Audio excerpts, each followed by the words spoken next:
A king separates from his army, crosses a barren plain alone, and finds a forest so beautiful it silences even the hunt. Ādi Parva, Book 1, Chapter 64.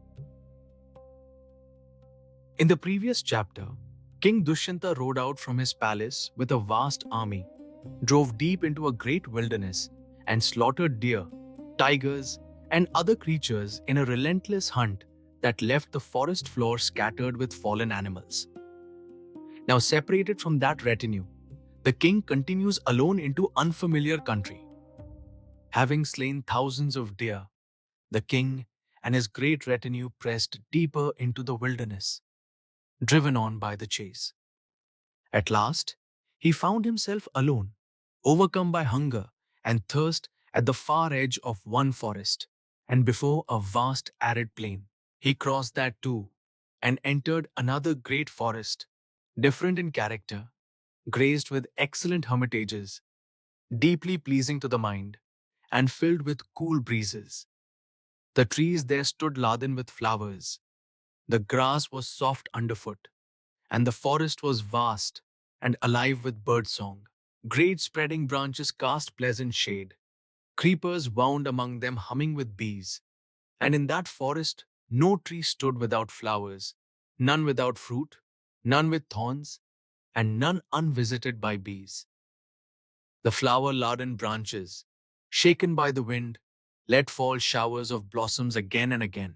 Trees that seemed to touch the sky shone in mantles of many colored flowers, filled with the voices of sweet singing birds, and on the tender shoots bending under the weight of their blooms, birds and bees alike sang softly together. A breeze moved among those trees, cool and fragrant, carrying pollen from the blossoms, as if drawn toward them in longing. The great archer, that radiant king, was filled with delight at the sight of so many places adorned with flowers and enclosed within bowers of creeping vines. The forest shone with those interlocked branches like the festival banner of great Indra raised high. Beside a river, the king's eye settled at last. The forest rose from the river bank like a banner, and surveying the trees, where birds rejoiced in every bough, he discovered an excellent, lovely, and enchanting hermitage. It was thronged with trees, and sacrificial fires burned brightly within it. Ascetics moved about its grounds, and the Valkylias, a host of thumb-sized celestial sages, were present there, alongside many companies of sages. Numerous fire altars stood in the open. The ground was spread with flower garlands, and the whole place shone with wide, gleaming banks. Beside the hermitage flowed the Malini, a sacred river of pleasant waters, crowded with flocks of birds. Its sandbars were home to Chakravaka birds, the ruddy shelduck, auspicious in devoted pairs, and it flowed carrying foam of flowers on its current. Kinara, celestial beings of song and beauty, frequented its banks alongside monkeys and bears, intoxicated elephants, tigers, and great serpents. It rang with the recitation of sacred texts and was adorned with wide sandy shores. The river stood beside the hermitage like a mother to all living beings. The king, that glorious warrior supreme among warriors, saw the Malini, so bound to the hermitage grounds, and resolved to enter. The hermitage gleamed as the sacred place of Nara and Narayana gleams when graced by the Ganga, and peacocks called joyfully through the trees. He drew near to what seemed like the garden of Chaitratha, the celestial garden of the Gandharvas, supremely endowed with beauty and indescribable in its radiance. This was the dwelling of the great sage Kashyapa, also known as Kava, rich in austerity. The king stationed his army at the forest's entrance, its chariots, its horses, and its multitudes of foot soldiers, and spoke to them before he went on. I shall go to see the sage Kashyapa, that unblemished master of austerity. Remain here until I return. Entering that forest, which was like Nandana, Indra's celestial garden, the king put aside his hunger and thirst and was filled with abundant joy. Accompanied by his minister, he set aside his royal insignia and, Together with his purohita, the royal ritual officiant went on to the hermitage, eager to behold the sage, who was an inexhaustible treasure of austerity. What he beheld there resembled the world of Brahma itself.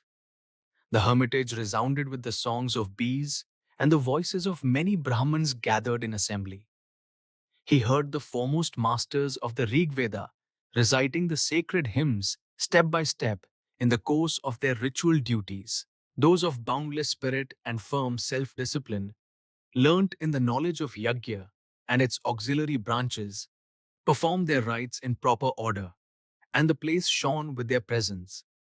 The foremost scholars of the Atharva Veda, honored in assemblies of sacrificial specialists, recited the Sanghita texts in their pada and krama modes. Others spoke with careful grammatical refinement, and the hermitage rang on every side with their voices.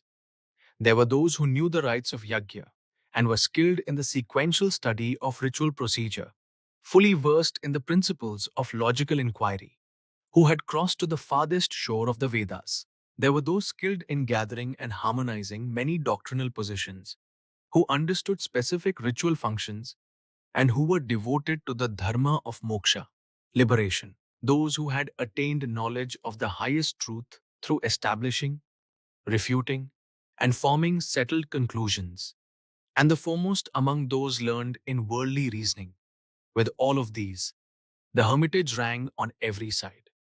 Here and there the king saw eminent Brahmins, steadfast in their vows, devoted to japa and homa, perfected in their practice. He saw the varied seats adorned with flowers and laid out with care.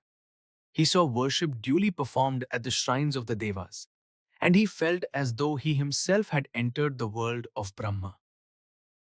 Gazing at that excellent and auspicious hermitage, guarded by the austerity of Kashyapa and filled with companies of sages rich in ascetic power, he could not take his fill of looking. At last, accompanied by his minister and purohita, the slayer of enemies entered the dwelling of Kashyapa, surrounded on all sides by great sages of mighty vows and deep austerity. That place of utter serenity, deeply pleasing to the heart and wholly auspicious. The king sets aside his royal insignia, leaves his army at the forest's edge, and enters the hermitage of the great sage Kashyapa with only his minister and purohita, a crossing from the world of the hunt into the world of tapas. In the next chapter, the king at Kanwa's hermitage, King Dushyanta, arriving alone at sage Kanwa's empty hermitage, encounters a beautiful young woman dressed as an ascetic who welcomes him with proper courtesy. The journey continues in the next chapter.